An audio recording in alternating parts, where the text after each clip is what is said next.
आज हम tally prime course की शुरुआत कर रहे हैं। टैली प्राइम के इस कोर्स में आपको बेसिक से लेकर एडवांस अकाउंटिंग स्किल से जुड़े हुए सभी वीडियोस स्टेप बाय स्टेप देखने को मिलेंगे। आज का यह वीडियो विशेष रूप से उन स्टूडेंट्स के लिए है जो टैली कोर्स की शुरुआत करने वाले हैं। आज की क्लास में हम टैली प्राइम में नई कंपनी क्रिएट करने के बारे में विस्तार से सीखने वाले हैं। लेकिन यदि आप टैली ERP 9 के यूज़र हैं और टैली प्राइम में मूव करना चाहते हैं तो उसके लिए आप हमारा टैली प्राइम से जुड़ा हुआ complete practical overview about tally prime इसे देख सकते हैं। टैली प्राइम में हम किस तरह से काम करेंगे, डेटा को किस तरह से माइग्रेट करना है, ये सारी कुछ जानकारी आपको हमारे पुराने वीडियो से मिल जाएगी। इसी तरह से यदि आप टैली प्राइम के सॉफ्टवेयर को डाउनलोड करना चाहते हैं तो आपको वो किस तरह से करना है, डाउनलोड करने के बाद इंस्टॉल और एक्टिवेट किस तरह से करना है, फ्री एजुकेशनल वर्जन किस तरह से यूज़ करना है, आपके पास लाइसेंस वर्जन है तो वो किस तरह से यूज़ करना है, ऐसी सारी कुछ जानकारी आपको हमारे पुराने वीडियो से मिल जाएगी। इन दोनों ही वीडियोस का लिंक मैंने इस वीडियो के डिस्क्रिप्शन में दे दिया है, आप उसे ज़रूर देख लीजिएगा। जैसा कि मैंने बताया, आज की ये क्लास उन स्टूडेंट्स के लिए है जो टैली सीखने की शुरुआत कर रहे हैं। दोस्तों, आगे बढ़ने से पहले हमेशा की तरह मेरा आपसे निवेदन है कि यदि अभी तक आपने हमारे चैनल को सब्सक्राइब नहीं किया है तो प्लीज़ अभी कर लीजिए। आइए शुरुआत करते हैं। दोस्तों, यदि आपके पास टैली प्राइम का एजुकेशनल वर्जन है जो कि फ्री ऑफ कॉस्ट आप टैली सॉल्यूशंस की वेबसाइट से डाउनलोड कर सकते हैं, तो टैली प्राइम को स्टार्ट करते ही जो फर्स्ट स्क्रीन आपको देखने को मिलेगी, उस स्क्रीन पर टैली प्राइम आपको लाइसेंस के बारे में पूछेगा और यहाँ आपको एजुकेशनल वर्जन में काम करने के लिए कंटिन्यू इन एजुकेशनल मोड इस बटन पर क्लिक करना है। अदरवाइज आप शॉर्टकट की T का भी यूज़ कर सकते हैं। जैसे आप इस बटन पर क्लिक करेंगे, टैली प्राइम आपका स्टार्ट हो चुका है और उसके बाद हमें जो स्क्रीन दिखाई देती है उसमें हमें लिस्ट ऑफ कंपनीज दिखाई देती है। यदि आपके पास लाइसेंस वर्जन है तो बस केवल एक बार आपको टैली प्राइम के लिए लाइसेंस एक्टिवेट करना है और जैसे ही आप टैली प्राइम स्टार्ट करेंगे, ऑटोमेटिकली आपको यही स्क्रीन जिसमें टैली में बनी हुई कंपनीज की लिस्ट आपको दिखाई देगी। दोस्तों, टैली में कंपनीज का अपना एक यूनिक कॉन्सेप्ट है। जैसे वर्ड, एक्सेल, पावरपॉइंट में हम फाइल्स बनाते हैं और वर्ड में बनी हुई फाइल्स को डॉक्यूमेंट कहा जाता है, एक्सेल में बनी हुई फाइल्स को वर्कशीट या वर्कबुक कहा जाता है और पावरपॉइंट में बनी हुई फाइल्स को हम प्रेजेंटेशन कहते हैं। ठीक उसी तरह से टैली में हम जो फाइल्स बनाते हैं उन्हें कंपनीज कहा जाता है। सरल शब्दों में आप ऐसा समझ सकते हैं कि हिसाब किताब रखने के लिए जो बुक्स हम मैनुअली मेंटेन करते हैं, हाथ से हम जो हिसाब किताब करते हैं, उसी को कंप्यूटराइज करने के लिए टैली सॉफ्टवेयर में जो फाइल बनती है उसे कंपनी कहा जाता है। तो हमारा सबसे पहला काम ये होगा कि हमें नई कंपनी किस तरह से क्रिएट करनी है। दोस्तों, इसीलिए टैली में सबसे पहले कंपनी क्रिएट करने का ऑप्शन हमें यहाँ पर दिखाई देता है। यदि हम नई कंपनी क्रिएट करना चाहते हैं तो जस्ट हमें क्रिएट कंपनी ऑप्शन पर क्लिक करना है और यहाँ पर आपको दिखाई देगा कंपनी क्रिएशन फॉर्म। इस कंपनी क्रिएशन फॉर्म में हम अपनी कंपनी के बारे में सारी इन्फॉर्मेशन यहाँ पर टाइप करेंगे। सबसे पहला फील्ड है कंपनी नेम।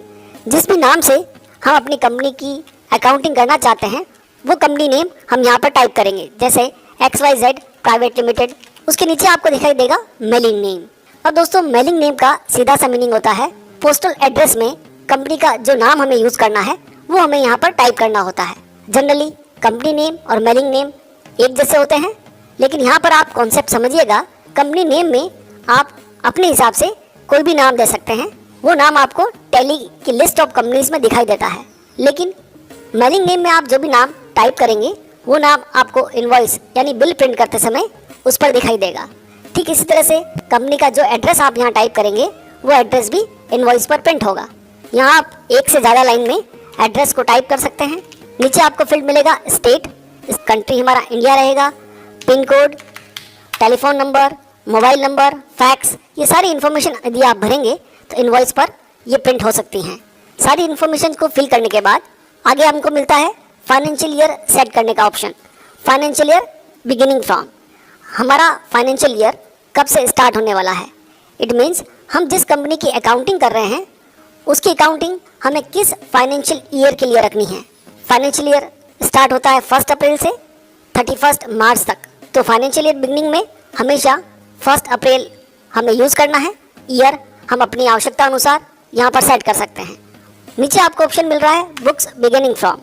हम हिसाब किताब के लिए अपनी बुक्स को किस डेट से मेंटेन करना चाहते हैं वो डेट हमें यहाँ पर टाइप करनी होती है। लेकिन आप देखेंगे कि आपको टैली में दोनों ही डेट्स सेम मिलती हैं। 1 अप्रैल ऊपर भी लिखा हुआ है और 1 अप्रैल नीचे भी लिखा हुआ है।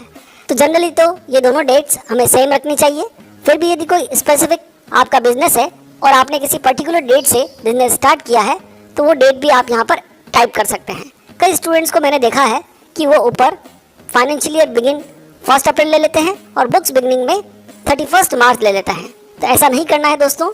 ये बुक्स बिगिनिंग है, हम हिसाब किताब कब से रखना चाहते हैं वो डेट हमें यहाँ पर इनपुट करनी चाहिए। देन इस सारी इन्फॉर्मेशन को हम लोग सेव करेंगे और सेव करने के लिए हमें फिर से एंटर प्रेस करना है।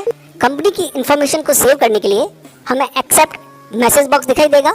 यहाँ आप एंटर प्रेस करते हुए भी इन्फॉर्मेशन को सेव कर सकते हैं या आप कीबोर्ड से वाई प्रेस करते हुए भी इन्फॉर्मेशन को सेव कर सकते हैं। अदरवाइज आप शॉर्टकट की control A word Excel PowerPoint में हम सेव करने के लिए जिस तरह से कंट्रोल एस यूज़ करते हैं उसी तरह से टैली में इन्फॉर्मेशन को सेव करने के लिए कंट्रोल ए शॉर्टकट का यूज़ किया जाता है। यहाँ हम एंटर प्रेस करेंगे और हमारी कंपनी क्रिएट हो चुकी है। दोस्तों कंपनी क्रिएट करते ही हमें इस कंपनी के लिए जो भी काम करना है, जो अकाउंट्स मेंटेन करना है, उस अकाउंट्स को मेंटेन करने के लिए कुछ ऑप्शंस को हमें इस सॉफ्टवेयर के लिए कॉन्फ़िगर करना होता है। विशेष रूप से टैली प्राइम में आप जैसे ही कंपनी क्रिएट करेंगे ऑटोमेटिकली आपको अकाउंटिंग, इन्वेंट्री और टैक्सेशन से संबंधित ऑप्शंस को सेट करने के लिए स्क्रीन दिखाई देगी। आज हमारी ये पहली क्लास है और अभी हम केवल बेसिक ऑप्शंस को ही डिस्कस करने वाले हैं। इस स्क्रीन पर आपको पहला सेक्शन दिखाई देगा अकाउंटिंग से संबंधित ऑप्शंस के लिए मेंटेन अकाउंट्स, जो ऑलरेडी बाय डिफॉल्ट यस किया हुआ है। हम अपनी कंपनी में अकाउंट्स मेंटेन करने वाले हैं। इसके नीचे दिखाई दे रहा है इनेबल बिल वाइज एंट्री, ये ऑप्शन भी यस है। अब इन ऑप्शंस का क्या मीनिंग है, इनका किस तरह से यूज होगा, वो हम आने वाली क्लासेस में सीखने का प्रयास करेंगे। सेकंड सेक्शन में मिलेगा इन्वेंट्री से संबंधित ऑप्शंस के लिए मेंटेन इन्वेंट्री और इंटीग्रेट अकाउंट्स विद इन्वेंट्री। दोनों ही ऑप्शन आपको यहाँ पर यस दिखाई दे रहे हैं। इसी तरह से यदि हम अपनी कंपनी में जीएसटी से संबंधित कार्य करना चाहते हैं तो उसके लिए भी ऑप्शन यहाँ पर यस दिखाई दे रहा है और टीडीएस से संबंधित काम करना चाहते हैं तो उसके लिए अभी ये ऑप्शन नो दिखाई दे रहा है। सबसे पहले आपको ये समझना है कि अकाउंट्स हम दो तरीके से सामान्य रूप से मेंटेन कर सकते हैं। ऐसी कंपनीज जहाँ पर केवल सर्विस को परचेज और सेल किया जाता है वहाँ हम अकाउंट्स ओनली में काम करते हैं, और ऐसी कंपनीज जहाँ पर सर्विस के साथ भी काम होता है और गुड्स यानी माल को बेचना और खरीदने वाला काम भी होता है तो वहाँ हमें अकाउंट्स के साथ साथ इन्वेंट्री को भी यूज़ करना होता है। यदि आपको लगता है कि आप ऐसी कंपनी की अकाउंटिंग कर रहे हैं जहाँ केवल आप अकाउंट्स ही मेंटेन करेंगे, सर्विस ओनली वाला काम होगा, तो आप इन्वेंट्री वाले ऑप्शंस को नो सेट कर सकते हैं। इस तरह से स्टार्टिंग में हम जीएसटी के साथ अभी काम नहीं करेंगे, इसलिए मैं इस ऑप्शन को भी यहाँ नो कर देता हूँ। देन इस स्क्रीन को भी हमें सेव करना है, एक्सेप्ट एंटर प्रेस करते हुए हमें सेव कर लेना है। तो दोस्तों इस तरह से हमने एक कंपनी को क्रिएट कर लिया है। कंपनी क्रिएट करने के बाद आपको एक स्क्रीन पर दिखाई देगा गेटवे ऑफ टैली, जिसमें टैली से संबंधित सारे ऑप्शन हमें यहाँ दिखाई देंगे। दूसरा जो सेक्शन है वो कंपनी इन्फॉर्मेशन सेक्शन है, जहाँ पर जिस कंपनी को हमने क्रिएट किया था उस कंपनी का नाम यहाँ पर दिखाई दे रहा है। जो फाइनेंशियल ईयर हमने अभी कंपनी क्रिएट करते समय यूज़ किया था वो फाइनेंशियल ईयर दिखाई दे रहा है। करंट डेट दिखाई दे रही है और डेट ऑफ लास्ट एंट्री में नो वाउचर एंटर्ड लिखा हुआ आ रहा है। इट मीन्स अभी हम जो अकाउंटिंग कर रहे हैं वो XYZ प्राइवेट लिमिटेड कंपनी की करने वाले हैं। अब हमने एक कंपनी तो क्रिएट कर ली, लेकिन मान लीजिए इस कंपनी की किसी इन्फॉर्मेशन में कोई हमें चेंज करना है तो उसके लिए हमें यहाँ पर राइट हैंड साइड पर कुछ बटन दिखाई दे रहे हैं। एक बटन आपको दिखाई दे रहा है F3 कंपनी। जब आप F3 प्रेस करेंगे या कंपनी बटन पर क्लिक करेंगे तो आपको कंपनी से संबंधित फिर से ऑप्शन दिखाई देंगे। क्रिएट कंपनी, यदि आप फिर से कोई नई कंपनी क्रिएट करना चाहते हैं तो फिर से क्रिएट कंपनी। ऑल्टर कंपनी, जो कंपनी हमने क्रिएट की थी उसके अंदर कोई इन्फॉर्मेशन हमें चेंज करनी है तो हम यहाँ पर ऑल्टर कंपनी का यूज़ कर सकते हैं। हम एक बार इस अल्टर कंपनी ऑप्शन को यूज़ करते हैं। देखिए आप फिर से कंपनी क्रिएशन फॉर्म ही हमें दिखाई दे रहा है, लेकिन ऊपर अब लिखा हुआ आ रहा है कंपनी अल्टरेशन, यानी जो कंपनी हमने क्रिएट की थी उसकी किसी इन्फॉर्मेशन को हम यहाँ से चेंज कर पाएंगे। यदि आप इस कंपनी को डिलीट करना चाहते हैं तो भी आपको ऑल्टर कंपनी में जाना है और ऑल्टर के साथ डी प्रेस करते हुए आप इस कंपनी को डिलीट कर सकते हैं। दोस्तों एक बार जब आप ये कंपनी डिलीट कर देंगे तो इसे वापस अंडू नहीं किया जा सकता। वर्ड एक्सेल पावर पॉइंट की तरह यहाँ पर कंट्रोल Z काम नहीं करता है, आप इसे अंडू नहीं कर पाएंगे। इसी के साथ साथ यदि आप इस कंपनी को क्लोज करना चाहें, अभी ये एक्टिव कंपनी है, हम जो अकाउंटिंग करेंगे वो XYZ प्राइवेट लिमिटेड के लिए करेंगे, उसके लिए हमें F3 में ही ऑप्शन मिलेगा शट कंपनी। आप इस कंपनी को यहाँ से क्लोज कर सकते हैं। जैसे ही आप एंटर प्रेस करेंगे, टैली आपको मैसेज डिस्प्ले करेगा यस और नो, आपको यस करना है और कंपनी अब क्लोज हो चुकी है। और यदि हमें फिर से कंपनी सेलेक्ट करनी है तो हम लिस्ट ऑफ कंपनीज स्क्रीन से फिर से अपनी कंपनी को सेलेक्ट कर सकते हैं। दोस्तों, टैली प्राइम में शॉर्टकट कीज का भी अपना एक महत्व है। यदि आप कीबोर्ड से ऑल्टर प्रेस करेंगे तो ऑल्टर के साथ जो भी शॉर्टकट्स यूज होते हैं वो हमें अपनी स्क्रीन पर दिखाई देगा। जैसे ऑल्टर F3 सेलेक्ट कंपनी का शॉर्टकट है। इट मीन्स हमने अभी सेलेक्ट कर रखा है XYZ प्राइवेट लिमिटेड कंपनी को, और यदि हमारे सिस्टम में और भी कोई कंपनी बनी हुई है और हम XYZ प्राइवेट लिमिटेड को बिना क्लोज किए हुए कोई और कंपनी भी सेलेक्ट करना चाहते हैं तो हमें सिंपल ऑल्टर के साथ F3 प्रेस करना है और दूसरी कंपनी को यहाँ से हम सेलेक्ट कर सकते हैं। आप देखेंगे ABC प्राइवेट लिमिटेड एक कंपनी और सेलेक्ट हो चुकी है। जो कंपनी यहाँ पर हाईलाइटेड है वो कंपनी एक्टिव कंपनी कहलाती है, और जब आप अकाउंटिंग करेंगे तो वो ABC प्राइवेट लिमिटेड के लिए अकाउंट्स मेंटेन होगा।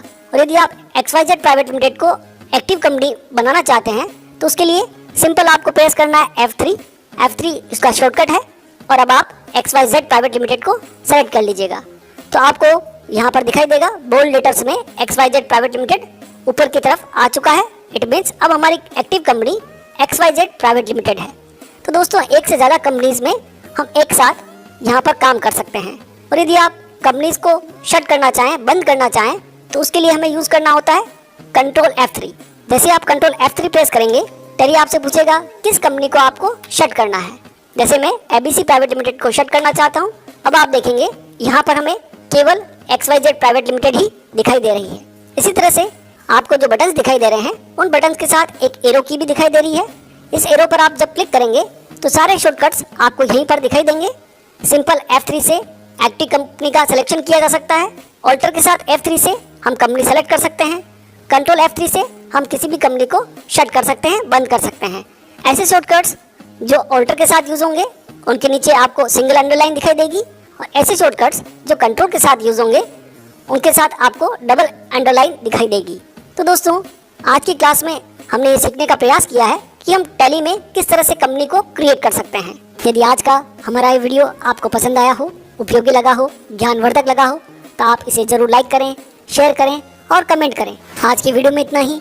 मिलते हैं अगले वीडियो में। तब तक के लिए खुश रहिए, सीखते रहिए, सिखाते रहिए। वीडियो देखने के लिए आपका बहुत बहुत धन्यवाद।